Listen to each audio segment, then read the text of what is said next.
Hi everyone, welcome or welcome back to the channel. This is part 2 of this top tutorial. Part 1 is already on the channel, so if you haven't seen that, please quickly go make your patterns and then join us make this beautiful top. So this part will be the cutting and stitching of this top. So if you have already made your patterns, then let's get into the stitching part. So this is the fabric I'll be using. It's a crepe fabric and I have 1.5 meters of this. It's about 2 yards and you can actually use any fabric of your choice. I started off by laying down all my patterns on the fabric and then added allowances where needed. When I was through with that, I went in with my scissors and cut everything out. As indicated on the patterns, I will be cutting 4 each of all of the pieces, but if you're using a different fabric as the lining, then you cut 2 pieces each for the lining and then 2 pieces each for the fashion fabric. But since I'm using the same fabric as the lining, I'm cutting 4 pieces each of the same fabric. And I also went in with my scissors and cut out my notches. Also for the back pieces, I notched where the dot was closed. That will serve as the center where the back straps will be attached. Now that everything has been cut out, I would begin with the stitching process and I will start that off by pinning the front seams. So I would attach the center front to the side front, making sure that the notches are matching.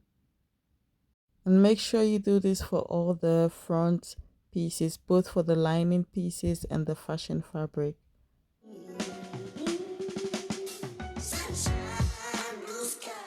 Once I have the front seams pinned, I would now pin the side seam. So I would attach the back piece to the front piece and then stitch and then pin the sides together. Once the side seam has been pinned, I would now attach the shoulder strap to the back strap to the front strap. So this is how it should be matching, not this way. If it's laying this way, then it's wrong. It should be laying this way because this strap will be attached to the other part of the top because it's a crisscross top. So I'll be demonstrating to you what I mean. So this is how the top is, and this side of the strap will be attached to this part of the back and the other side on the other side if you get what I mean. So I'll go ahead and stitch everywhere that I have pinned.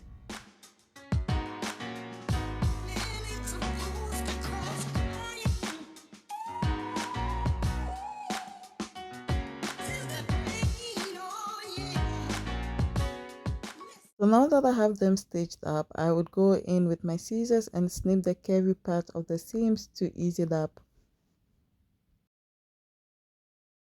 Then I'll head over to my iron and then iron all the seams flat. So this is how it looks after ironing. You can see that the seams look really nice. So what I'm going to do now is to face the top with the lining pieces, and like I have been saying, I'm using the same fabric as the lining pieces. So if you're using a different fabric, face the top with your lining pieces, making sure that all the seams are matching like I'm doing. So I'm pinning the neckline and the back straps like this, and then also the center front. So I will do the same thing to the other front piece, and once I have them all pinned up, I will now head over to my sewing machine and then stitch the neckline to the back strap like that, and then from the back strap down through the center front to the waistline. So now that that has been stitched, also I will go in with my scissors and snip all the curvy areas, and once I have that done, I would flip the top inside out from the shoulder. So this is what it looks like, and then I'll take it to my iron and give it a nice press. And this is how it looks like after ironing. You can see that the seams are flat. So what I'm going to do now is to cross the shoulders, and you can cross it however way you want. The left one can be on the right one or vice versa, so that's up to you.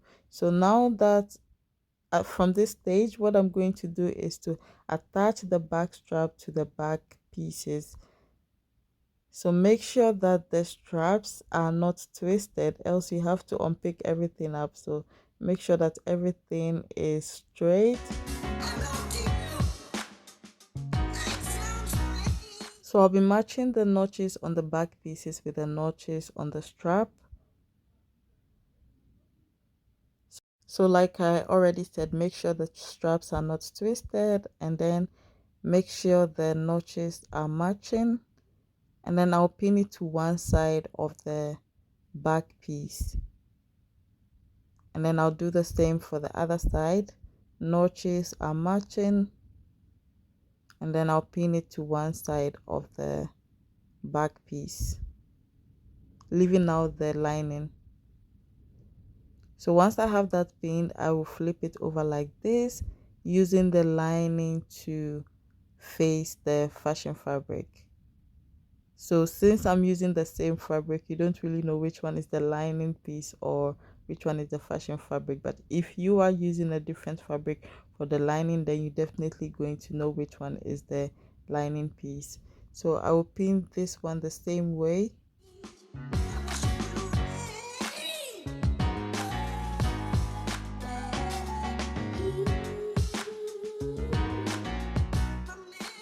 And then I'll head over to my sewing machine and then stitch. So this is what I have now. You can see that the straps are in place, straight and not twisted. You have to be really careful with that. So what I'm going to do now is, I did forget something on the waistline. I had to put a band because of the space there. I seriously forgot about that. So you see that ½ inch that we went in over there, it makes us have that 1 inch space in the front there. So what I'm going to do now is to cut 2 inches off, or 1.5 inches of the front part on both sides, and then I'll be attaching a waistband over there. So I would mark 1.5 inch,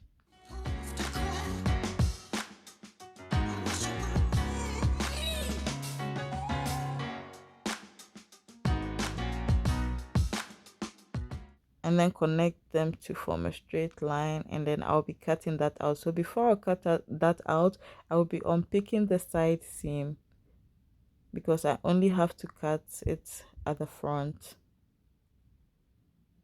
So if you're watching this and you haven't made your patterns yet, make sure you do this on the pattern before you get here. Since I forgot to make it, that's why I'm doing it here. So I will cut it out like this, and then repeat the same process on the other side of the front. So now that it has been cut out, I did measure the front piece plus the 1 inch space plus the side seam allowances, and then I did cut about 2 inches width, and then 16 inches length because of the side seams, and my total waist is 28 inches divided by 2 is 14, plus 1 inch on both sides for the stitching allowance. So I'll now pin the band to the front, making sure that I'm leaving 1 inch space in the middle over there.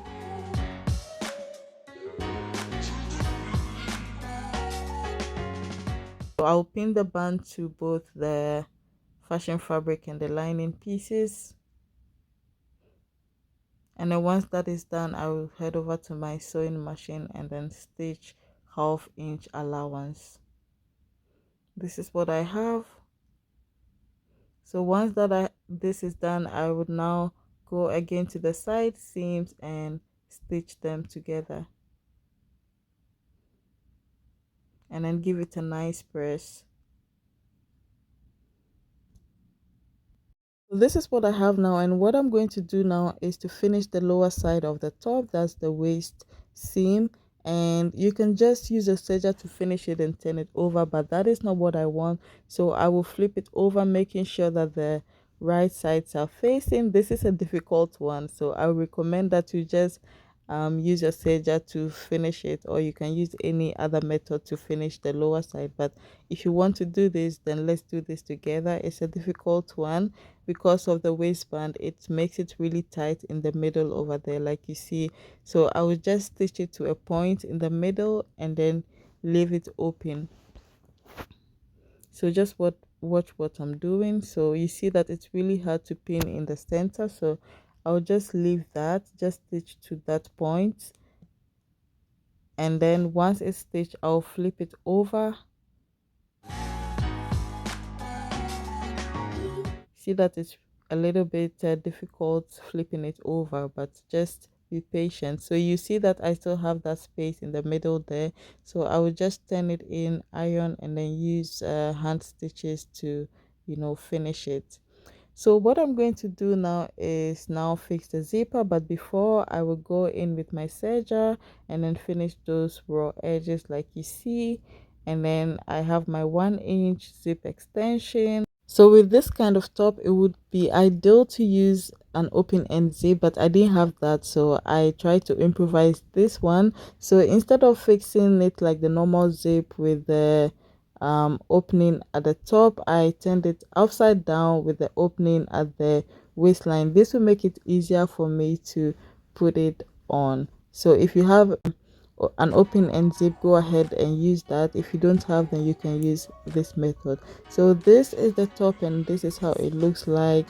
I hope this tutorial was easy to understand. If there is anything you don't understand, you can ask in the comment section. And this is how it looks on. I really love this top, and you can just add a skirt to this and make it a dress. You can wear it in many ways. So I hope you liked this tutorial, and if you did, please don't forget to like, comment, and share. And I hope to see you in my next tutorial, because I'll be bringing you amazing tutorials. Thanks for watching, and bye.